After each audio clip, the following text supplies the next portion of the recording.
한마디로 정의하면 자기 확증의 시대다, 이렇게 이야기를 합니다. 자기 확증의 시대. 다시 이야기하면 내가 눈으로 보고 내가 경험한 것이 아니면 나는 그것을 믿지 않는다. 그러한 사람들이 주류를 이루고 있는 시대가 자기 확증의 시대입니다. 과거만 해도 사람들이 뭐가 옳다, 어떤 분들이 막 정치에 대해서, 경제에 대해서 막 이야기를 해요. 그런데 막 서로의 의견을 막 나누다가 어떤 분이 이렇게 얘기해요. 내가 뉴스에서 봤어. 내가 신문에서 봤어. 그러면 그것에 대해서 반박을 못해요.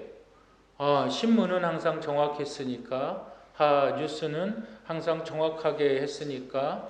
근데 지금은 그렇지 않아요.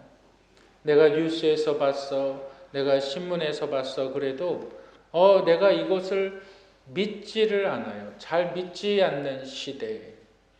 그리고 무엇을 믿느냐? 내가 실질적으로 경험한 것, 내가 눈으로 본 것만을 내가 믿는 시대가 되어버렸습니다. 이러한 시대의 사람들에게 있어서 아주 심각한 문제들이 생겨나는데, 그것이 뭐냐면 상호 신뢰가 무너져요. 서로가 서로를 믿지 않아요. 서로가 서로를 믿지 않고 사람과 사람과의 관계에 있어서 그 신뢰도가 계속적으로 떨어집니다. 내가 이 사람을 판단할 때는 증거로 판단을 해야만 되는 거예요. 증거로 판단을 하게 됩니다. 이 사람의 말한 것도 내가 확인을 해야 돼요. 무엇이 무너집니까? 인간관계라는 것이 무너져요. 그리고 나서 삶 자체가 굉장히 불안해지고 초조해집니다. 왜 그럴까요? 우리가 살아가는 삶은 눈으로 보고 경험한 것이 맞다 라고 이야기한다 그러면 그 맞다라는 정의가 내일에 대해서는 어떠한 추측도 해줄 수가 없어요. 그래서 미래가 불안한 거예요. 나는 눈으로 본 것만 믿어. 나는 내 삶을 통해서 경험한 것만 믿어. 항상 과거형이에요. 내일이 어떻게 될지 몰라요. 내 인생의 미래가 어떻게 될지 몰라요. 오늘 이러한 사람들에게 오늘 본문 말씀은 정확하게 이야기를 해주고 있습니다. 어떠한 이야기를 해줄까요? 오늘 저와 여러분들이 나눈 하나님의 말씀 함께 따라 하시겠습니다. 보이지 않는 손이 나를 붙들고 있다.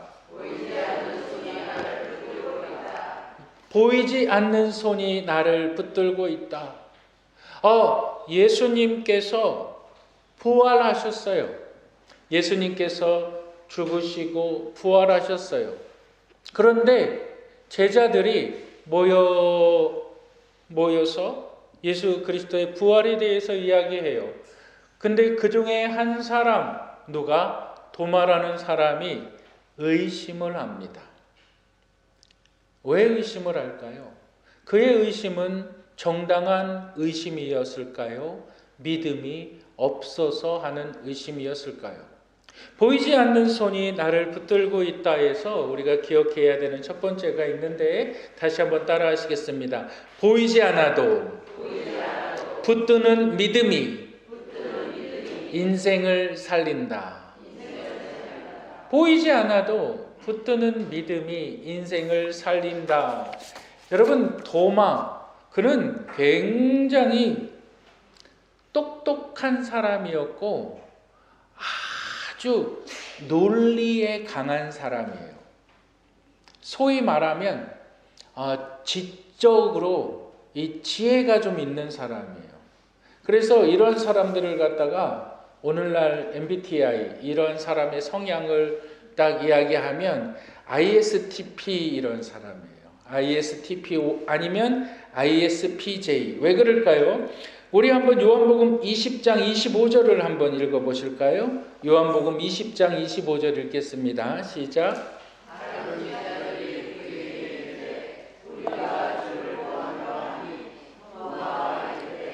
내가 그의 손에 못자국을 보며 내 손가락을 그 못자국에 넣으며 내 손을 그 옆구리에 넣어보지 않고는 믿지 아니하겠노라. 이 사람이 믿음이 없는 사람이 아니라 이 사람은 굉장히 논리적인 사람이에요. 이렇게 얘기합니다. 내가 그 못자국 난 손을 만져보지 않고는 예수의 부활을 믿지 않겠다. 왜 그럴까요? 그는 예수가 손에 못 박히는 것을 봤기 때문에 그래요. 그는 이렇게 말합니다. 그의 옆구리에 내 손을 대보지 않고는 예수가 부활했다는 것을 나는 믿지 못하겠다. 왜 그럴까요? 그는 그것을 직접 경험을 했기 때문에. 오늘날 얘기하면 그는 현실 중심의 사고를 갖고 있는 사람이에요. 기업에서도 이러한 사람, 어떠한 확신이나 원칙 중심의 사고를 하는 사람들이 굉장히 대우를 받아요. 이런 사람은 책임감이 굉장히 강해요. 자기에게 맡겨준 거는 아주 그냥 성실하게 꾸준히 해나가는 사람이에요. 매우 신중한 사람들. 남들이 뭐라 그래도 딱 그 통찰력이 있어요. 문제의 본질을 볼 수 있는 직관력이라는 것이 이러한 사람들에게 있어요. 아주 조직적으로 필요한 사람들이에요. 그런데 이러한 사람들의 단점이 있어요. 단점은 뭘까요? 너무 신중하기 때문에 내가 사실관계를 따져봐야 되기 때문에 나에게 찾아온 기회를 잃어버릴 때가 많아요. 그리고 이러한 사람들의 단점은 뭐냐면 사람들에게 있어서 믿음을, 신뢰를 잘 주질 못해요. 그러니까 이 사람이 신뢰받지 못한 사람이라는 것이 아니라 이 사람은 신중하기 때문에 이 사람을 바라보는 다른 사람이 생각하기를 저 사람은 나를 믿지 않나 봐 이렇게 생각을 하는 거예요. 그 사람은 신중할 뿐인데 신중한 게 나쁜 게 아니거든요. 저 사람은 정확한 사람이야. 정확한 게 나쁜 게 아니에요. 근데 다른 사람이 그 정확한 사람을 바라볼 때 저 사람은 나를 싫어해 이렇게 바라본다는 거예요. 요즘 젊은 사람들이 MBTI나 이런 것들을 많이 하는데 MBTI 뭐 여러 가지가 많이 있어요. 그런데 MBTI는 딱 두 개입니다. 나 같은 사람, 나와 다른 사람. 딱 두 종류예요. 근데 도마는 어떠한 사람이었습니까? 그는 굉장히 논리적인 사람이었어요. 내가 직접 예수 그리스도의 못자국 난 손을 만져보지 않고는 내가 그의 부활을 믿지 않겠다. 내가 그의 옆구리에 손을 넣어보지 않고는 나는 예수 그리스도의 부활을 믿지 않겠다. 그때 우리 주님께서 뭐라고 말씀하시냐면 보지 못하고 믿는 자가 복되도다. 여기서 말하는 복은 무슨 복일까요? 믿지 않고 우리가 보지 않고 믿는 사람이 받는 복, 어떠한 복일까요? 건강의 복일까요? 장수의 복일까요? 물질의 복일까요? 여기서의 복이 어떠한 복일까요? 이 복에 대해서 요한은 정확하게 기록을 하고 있어요. 어떠한 복일까요? 바로 구원의 복입니다. 하나님과의 깊은 관계 속에서 하나님과의 깊은 교제 속에서 누릴 수 있는 평안함. 하나님의 동행하심 가운데에서, 하나님의 인도하심 가운데에서 내 삶이 보호받고 있는, 마치 다윗의 고백과 같이 내가 사망의 음침한 골짜기를 지날 때에도 주께서 나와 함께 하심이라. 주의 지팡이와 주의 막대기가, 목동의 지팡이는 이렇게 구부러져 있거든요. 이렇게 구부러져 있어요. 근데 왜 막대기를 또 이야기를 할까요? 목동의 지팡이는 양이 다른 곳으로 갈 때 목을 딱 챕니다. 너 이쪽으로 가지 마. 이쪽으로 가면 안 돼. 그래서 목을 딱 채는 게 지팡이고, 막대기는 뭘까요? 막대기는 공격하는 거예요. 이리가 쳐들어올 때, 나쁜 사나운 짐승이 올 때 그 막대기는 공격, 어택하는 거예요. 주께서 나와 함께 하심이라. 바로 본문이 네가 보지 못하고 믿을 때 너는 구원의 복을 받는다. 이 말이 정말 무서운 말이에요. 정말 무서운 말이에요. 여러분, 예수님을 어떻게 믿으십니까? 왜 믿으십니까? 예수님을 어떻게 믿으셨고 왜 믿으셨습니까? 보고 믿으셨습니까? 여러분, 내가 하나님을 내 눈으로 보여달라, 내가 하나님을 보면 나는 하나님을 믿겠다라고 말하는 어리석은 사람들이 참 많이 있습니다. 그러면 그 사람들한테 한번 그렇게 물어보세요. 정말 여러분들은 보이는 것만 믿습니까? 여러분들은 내가 어머니라고 부르는 그 사람, 내가 아버지라고 부르는 그 사람이 나를 낳은 걸 본 적이 있어요? 한번 논리적으로 따져보자고요. 내가 어머니라고 부르는 그 사람, 내가 아버지라고 부르는 그 사람, 그분들이 정말 나를 낳은 거를 내가 본 적이 있냐고요. 내가 자라나다 보니까, 엄마네, 자라나다 보니까 아빠네, 내 가정이네, 나와 비슷하네, 나와 비슷하고 나를 사랑해 주네. 사랑은 어떨까요? 사랑이 눈에 보이나요? 사랑이 눈에 보여요? 사랑이 눈에 보이지 않지만 사랑 있어요. 사랑은 눈에 보이지 않지만 나를 사랑해 주는 사람, 내가 사랑하는 사람, 그 사랑의 본질은 분명히 있습니다. 여러분, 믿음이 이와 같아요. 우리가 예수 그리스도를 믿는 것, 우리가 예수 그리스도께서 십자가에 죽으시고 부활했다는 그 사실을 믿는 것, 수없이 많은 성경의 저자들, 40명이나 되는 성경의 저자들이 이 성경 66권에 대해서 증거하고 있기 때문에 나는 예수를 믿는다. 여러분, 그런 착각하지 마세요. 그건 정보입니다. 정보는 내 결정에 도움을 주는 것이지, 정보가 내 결정을 좌우지할 수 있는 것이 아니에요. 그럼 결정은, 내가 예수를 믿는 결정은 누가 합니까? 하나님께서 누구를 보내셔서, 성령을 보내셔서 내 마음의 문을 두드리시고, 내 마음의 문을 두드리심으로 말미암아 내 마음속에서 역사하시는 성령의 사역, 그것을 중생의 사역이라고 말을 하는 겁니다. 여러분들이 예수 그리스도를 믿으십니까?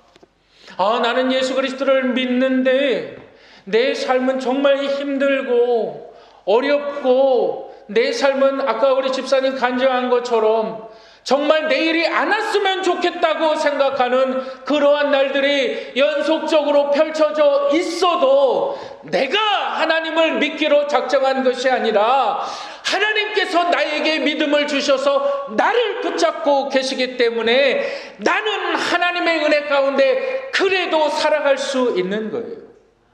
그게 보이지 않는 하나님의 손길, 내가 하나님을 믿은 것이 아니라 하나님께서 성령을 통해서 나에게 믿음을 불어넣어 주신 거예요. 이 성령의 역사, 그래서 내가 구원받은 것을 나의 노력이나 나의 의지나 나의 선행으로 어떠한 것으로도 대신할 수가 없는 것입니다. 여러분이 구원의 은혜, 네가 보지 못하고 믿느냐? 너는 이 구원의 복을 받은 자이다. 여러분, 그런데 우리 주님은 도마를 책망하지 않으세요. 설득하세요.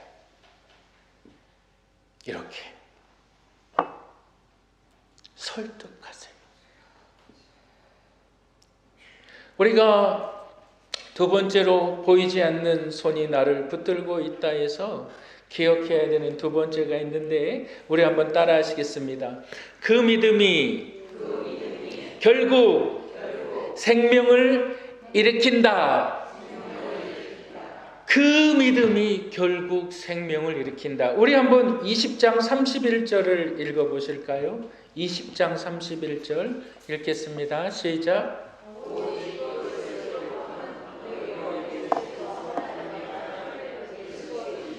믿게 하려 하며 또 너희도 믿고 그 이름을 힘입어. 성경에는 수없이 많은 책들, 구약의 39권, 신약의 27권이 있고 또한 마태, 마가, 누가, 요한 공관복음이 있죠. 마태복음은 왕으로 오신 예수님에 대해서 설명을 하고 있죠. 근데 요한복음은 강조하고 있는 것이 있어요. 무엇을 강조하고 있느냐? 생명을 강조하고 있어요. 근데 이 생명이 어떠한 생명이냐? 제가 요한복음 1장을 시작할 때 요한복음에서 성경에서 가르쳐주고 있는 생명에는 세 가지의 뜻이 있는데 첫 번째 생명은 우리가 음식을 취함으로 움직일 수 있는 육체를 성경에서 생명이라고 말을 한다. 그 생명의 뜻이 바로 비오스, 거기서 바이오라는 말이 나오죠. 그 비오스, 헬라어 비오스를 영어로 풀이하면 그게 바이오가 되는 거예요. 거기서 생물학이 나오는 거예요. 그리고 성경이 또한 생명으로 이야기하고 있는 것이 있는데 그것은 뭐냐면 혼, 정신, 마음을 이야기할 때 성경이 그것을 생명으로 표현하고 있는데 그 생명은 푸시케라는 뜻이고 그 푸시케라는 뜻이 영어로 번역될 때 사이칼로지가 되는 거예요. 심리학이 되는 거예요. 그리고 또 하나의 생명을 성경이 이야기하고 있는데 그건 뭐냐면 조회, 영원한 생명. 그래서 말씀이 육신이 되었다라고 말했을 때에 이 육신이 된 말씀 안에 생명이 있었으니 이 생명은 사람들을 비추는 빛이라라고 말했을 때의 그 생명은 하나님의 생명, 영원한 생명. 이 영원한 생명을 지금 요한이 20장 31절에서 기록하기를 예수 그리스도의 이름을 힘입어 생명을 얻게 하려 함이니라 라고 말하는 것은 영원한 생명을 얻게 하려 함이니라 라고 말하는 거예요. 누구의 이름을 힘입어? 예수 그리스도의 이름을 힘입어. 그리스도라는 말의 뜻이 뭐예요? 기름 부은 자, 구원자, 메시아. 예수는 뭐예요? 우리의 죄에서 구원할 자. 예수 그리스도의 이름에 힘입어 너희가 영원한 생명을 얻는 것이다. 지금 본문은 그렇게 이야기하고 있습니다. 요한복음 1장 4절에 뭐라고 얘기하고 있습니까? 그 안에 생명이 있었으니 이 생명은 사람들의 빛이라. 여러분, 참 인생이 좀 스펙타클한 것도 같지만 모든 분들이 다 동의하는 것은 인생은 참 짧다입니다. 참 짧은 것 같아요. 요번에 나들이를 갔을 때에 어떤 권사님이 그런 말씀을 하세요. 뭐라고 이야기하시냐면 조금 더 젊었을 때 좀 많이 돌아다닐 걸, 그런 이야기를 하세요. 이제 뭐 어디를 가려고 해도 참 요번에 제가 이 키로수를 찍어 보니까 거의 한 540km를 갔더라고요. 그러면서 정말 힘드셨을 것 같다. 병이 다 나서 주일날 교회 안 오면 어떡하나. 원로 목사님 빼고 다 오셨어요. 다 오셨어요. 참 인생이 짧은 것 같아요. 그런데 이 짧은 인생 가운데에서 성경이 요한복음이 특별히 기록한 이 기록의 목적은 너희 안에 영생이 있음을 알고 죽어라, 이 말입니다. 이 책을, 지금 성경을 정확하게 보세요. 이 성경을 다른 성경 다 모든 것을 보지 못한다 그래도 이 31절을 정확하게 동그라미를 쳐서 이것을 기록함은 너희로 예수께서 하나님의 아들 그리스도이심을 믿게 하려 함이요. 1장서부터 20장까지 왔습니다. 가나안의 혼인잔치에서부터 예수님이 왜 이적을 베푸셨고, 예수님이 왜 죽은 자를 살리셨고, 예수님께서 왜 오병이어의 기적을 베푸셨느냐. 죽은 자가 살아난 것이 중요한 것이 아니라, 물이 변하여 포도주가 된 것이 중요한 것이 아니라, 죽었던 나사로가 살아난 것이 중요한 것이 아니라, 너희로 구원받게 하기 위하여 이거 알고 죽어라. 너희가 생명이 세계에 있는 건 알지? 너 이거 알고 죽어라. 그게 요한복음의 목적이다. 믿게 하려 하십니다. 기독교의 역사를 크리스찬 팬텀이라고 해요. 기독교의 역사가 세계의 역사를 이끌어 왔습니다. 그런데 기독교의 역사의 핵심은 부활의 주님이십니다. 이것을 기록하면 너희로 영생이 있음을 알게 함이니라. 그러면 내가 이제 죽을 날만 기다리면 되는 것 아니냐? 그것이 아니라 너희는 이 영생이 있음을, 너희에게 영생이 있음을 알았으면 그 영생이 있음을 알지 못하는 사람들을 이끌고 그들에게 영생이 있음을 알려줘라. 목사님, 그들이 믿지 않아요. 그들이 예배를 참석하지 않아요. 제가 참 좋아하는 한국의 재벌 중에 한 사람이 누구냐면 정주영 현대그룹 회장입니다. 그분의 일기 가운데 참 중요한 말이 나와요. 어느 날 자기가 건설 그 노동 현장에서 그 이러한 상을 놓고 그 위에서 자고 있는데 빈대가 막 올라와서 자기 몸을 물어 뜯는 거예요.